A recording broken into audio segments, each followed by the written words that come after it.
I'm Jeremy. Today's day 186 of reading.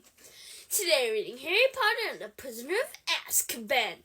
Let's get started. We're on page 337. He and Hermione paused, gasping for breath, edging forward. Both raised their wands to see what lay beyond. It was a room, a very disordered, dusty room.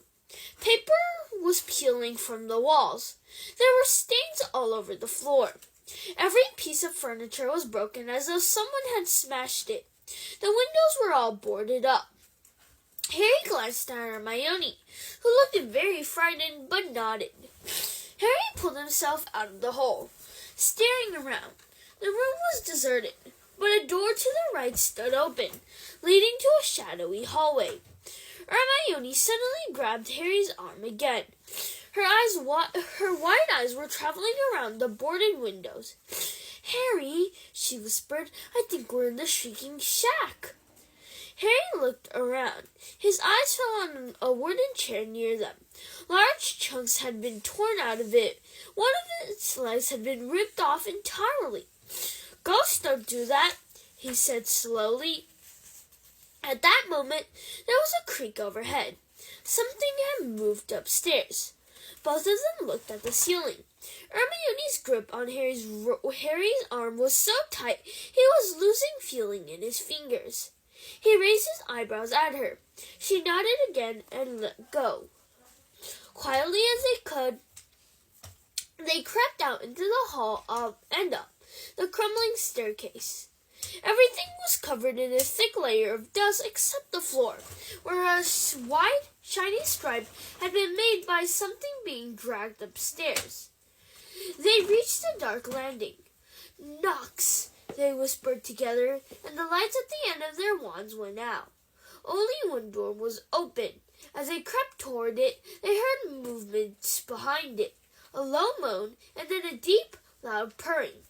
They exchanged a last look, a last nod. Wand held tightly before him, Harry kicked the door wide open.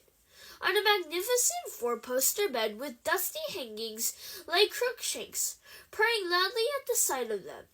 On the floor beside him, clutching his leg, was stuck out at a strange angle, was Ron.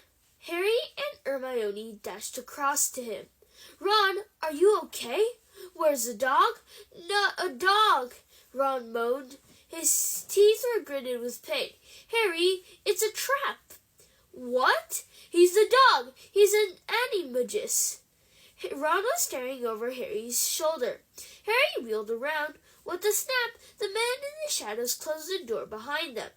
A mass of filthy, matted hair hung to his elbows. If eyes hadn't been shining out of the deep, dark sockets, he might have been a corpse. The waxy skin was stretched so tightly over the bones of his face, it looked like a skull. His yellow teeth were bared in a grin. It was Sirius Black. "Expelliarmus," he croaked, pointing Ron's wand at them. Harry's and Hermione's wands shot out of their hand, high in the air, and Black caught them. Then he took a step closer. His eyes were fixed on Harry. "I thought you'd come and help your friend," he said hoarsely. His voice sounded as though he had long since lost the habit of using it. "Your father would have done the same for me. Brave of you, not to run for a teacher. I'm grateful. It will make everything much easier." The taunt about his father rang in Harry's ear as though Black had bellowed it. A boiling hate erupted in Harry's chest, leaving no place for fear. For the first time in his life, Harry wanted his wand back in his hand, not to defend himself, but to attack, to kill. Without knowing what he was doing, he started for it, but there was a sudden movement on either side of them, and two pairs of hands grabbed him and held him back. "No, Harry!" Hermione gasped in a petrified whisper. Ron, however, spoke to Black. "If you want to kill Harry, you have to kill us too." he said furiously. The effort of standing upright was draining him of still more color, and he swayed slightly as he spoke. Something flickered in Black's shadowed eyes. "Lie down," he said quietly to Ron. "You will damage that leg even more." "Did you hear me?" Ron said weakly, though he was clinging painfully to Harry to stay upright. "You have to kill all three of us. There will only be one murder here tonight." And his grin widened. "Why's that?" Harry spat, trying to wrench himself free of Ron and Hermione. "Didn't care last time, did you? Didn't mind slaughtering all those muggles to get at Pettigrew. What's the matter? Got something, Azkaban?" "Harry!" Hermione whispered. "Be quiet!" "He killed my mom and dad!" Harry roared, and with a huge effort, he broke free of Hermione's and Ron's restraint and lunged forward. He had forgotten about magic. He had forgotten that he was short and skinny and 13, whereas Black was a tall, full-grown man. All Harry knew was that he wanted to hurt Black as badly as he could, and that he didn't care how much he got hurt in return. Perhaps it was the shock of Harry doing something so stupid, but Black didn't even raise the wands in time. One of Harry's hands fastened over his wasted wrist, forcing the wand tips away. The knuckles of Harry's other hand collided with the side of Black's head, and it fell backward into the wall. Hermione was screaming.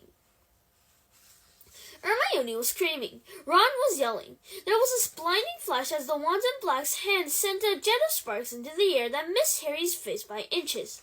Harry felt the shrunken arm under his fingers twisting madly, but he clung on, his other hand punching every part of Black it could find.